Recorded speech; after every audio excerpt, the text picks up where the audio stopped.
মাটি আমার মারে তাসোয় আমার মা মাটি আমার মারে তাসোয় আমার মা আমি সব রইতো জমা মাটি আমার মা আমি সব রইতো জমা তাসোয় আমার মা মাটি আমার মারে তাসোয় আমার মা মাটি আমার মারে তাসোয় আমার মা আমি সব রইতো জমা মাটি আমার মা আমি সব রইতো জমা তাসোয় আমার মা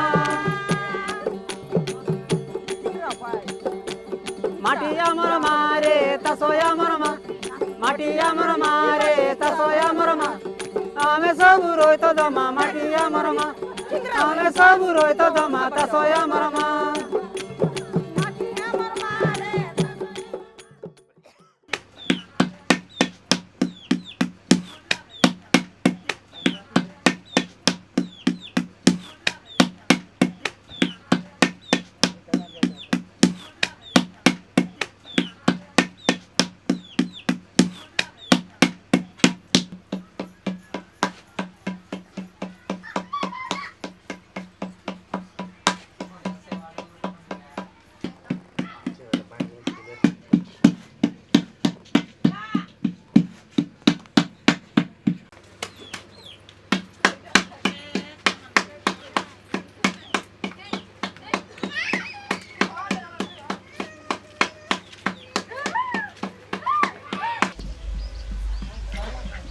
ओडिशा के कोरापुट जिले के इस गांव का नाम कुंभरपुट है।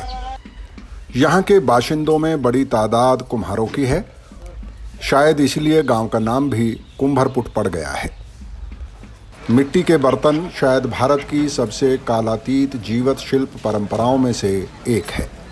कुंभरपुट के कारीगर भी पीढ़ियों से ये काम कर रहे हैं।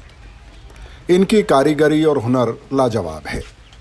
चाक पर चिकनी मिट्टी से घड़े, हांडी, सुराही, गमले और गुल्लक के अलावा भी यहाँ तरह तरह के मिट्टी के बर्तन तैयार होते हैं। हम इस गांव में परजा आदिवासियों से मिलने पहुंचे थे, लेकिन गांव में घुसते ही कुंभरपुट के लगभग हर घर में मिट्टी के कारीगरों पर नजर पड़ी। कुछ देर ठहरकर चुपचाप इनकी कारीगरी को देखते रहे। बचपन से मन में बने कई सवालों के जवाब हमारे सामने थे। मसलन बंद गुल्लक को आखिर फुलाया कैसे जाता होगा। हमने देखा कि चाक से उतरे बर्तनों को हल्का सुखाने के बाद नाजुक थपकी दी जाती है।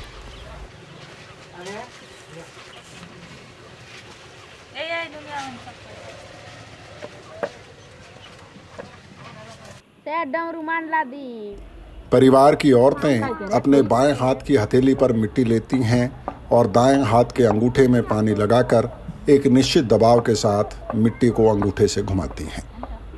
देखते देखते ये मिट्टी दिए का रूप ले लेती है। ये औरतें परिवार के लिए खाने का इंतजाम कर मर्दों के साथ इस काम में जुटी रहती हैं।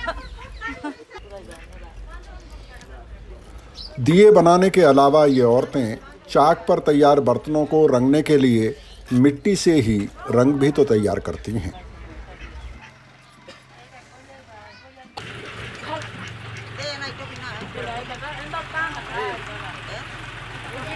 ओडिशा, पश्चिम बंगाल, असम और पूर्वोत्तर के राज्यों में देवी देवताओं के सामने जलाए जाने वाले दीप या फिर धूप देने के लिए बनाए जाने वाले दिए थोड़े अलग होते हैं। इनका एक स्टैंड बनाया जाता है। ये औरतें अपने हाथों से ही इस स्टैंड को भी तैयार करती हैं। इन परिवारों में पीढ़ियों से यह काम होता रहा है। बचपन से ही परिवार के बच्चे ये काम सीख लेते हैं।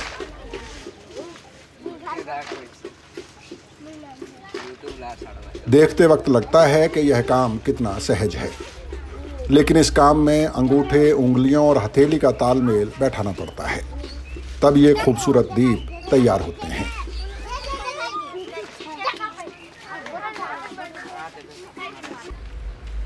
उसके बाद तैयार दीपों, बर्तनों को सुखाने और उन पर रंग लगाने का काम भी औरतों के हिस्से में ही आता है।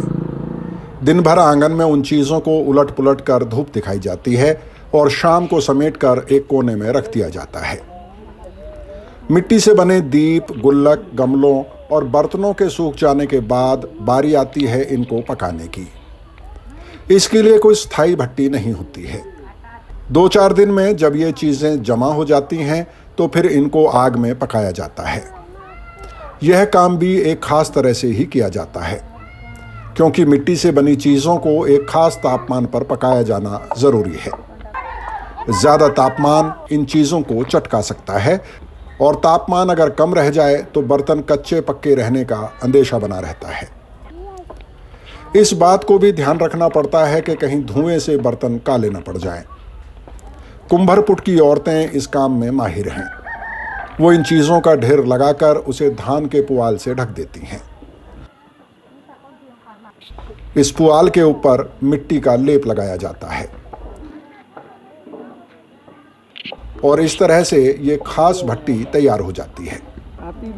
इसके भीतर उतना ही तापमान तैयार होता है जितना बर्तनों और दूसरी चीज़ों को पकाने के लिए ज़रूरी होता है।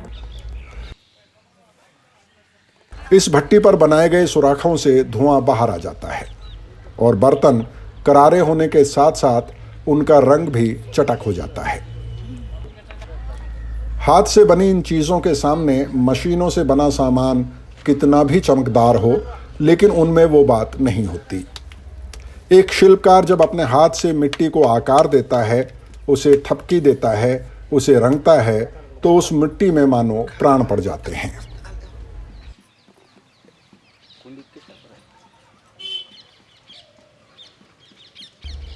इसके अलावा मिट्टी से बने बर्तन, दीप, गुल्लक और दूसरी चीज़ें इको फ्रेंडली भी तो हैं। तो ये शिल्पकार पर्यावरण, परंपरा और कला को जीवित रखे हुए हैं। लेकिन ये मेरी और आपकी समझ हो सकती है। जब हम यह महिमा गान करते हैं तो यह भूल जाते हैं कि पर्यावरण और परंपरा के साथ कला को जिंदा रखने वाले ये कारीगर खुद कैसे जीते हैं। मेरी यह बात कई लोगों को कारीगरों का अपमान लग सकती है, लेकिन कुंभरपुट में इन कारीगरों के बीच मुझे महसूस हुआ कि ये लोग कला या परंपरा को जिंदा रखने के लिए नहीं, बल्कि किसी तरह से खुद को जिंदा रखने के लिए मिट्टी के साथ मिट्टी हो जाते हैं। इनमें से ज़्यादातर परिवार भूमिहीन हैं और रोजगार का कोई अवसर भी उनके पास नहीं होता है। इन लोगों के आसपास ना तो कोई बड़ा बाजार है, और हो भी तो उन बाजारों में इनकी बनाई चीज़ों की मांग ना के बराबर मिलती है। मिट्टी से बनाई इन चीज़ों को लेकर ये लोग आसपास के साप्ताहिक बाजार में ही पहुंचते हैं, लेकिन इन बाजारों में भी अब मिट्टी के बर्तनों की मांग कम हो रही है। जब लोहे या दूसरी धातु के बर्तन बाजार में उपलब्ध हैं तो उनकी तरफ लोगों का झुकाव होना आम बात है। मिट्टी के बर्तनों की तुलना में ये ज़्यादा टिकाऊ होते हैं, इनका रखरखाव भी आसान होता है। मिट्टी के बर्तनों और उन्हें बनाने वाले शिल्पकारों के हुनर की तारीफ खूब की जाती है। उनके बनाए सामान की मांग बढ़ाने के कुछ उपाय और ढेर सारे दावे किए जाते रहे हैं, लेकिन आज के दौर में क्या यह संभव है कि इन चीज़ों का एक बाजार खड़ा किया जा सके? गरीबी के साथ साथ परंपरा, पर्यावरण और कला को बचाए रखने का बोझ भी इन परिवारों पर डाल देना कितनी समझदारी का काम है। अगर आप ध्यान से देखें तो पूरी तरह से तो नहीं, पर अभी भी काफ़ी हद तक ये परिवार मध्ययुगीन आर्थिक सिस्टम से ही चल रहे हैं, जहां वो अपने बनाए बर्तनों के बदले खुद को जिंदा रखने के लिए कुछ अनाज खेतीहर समाज से हासिल कर लेते हैं।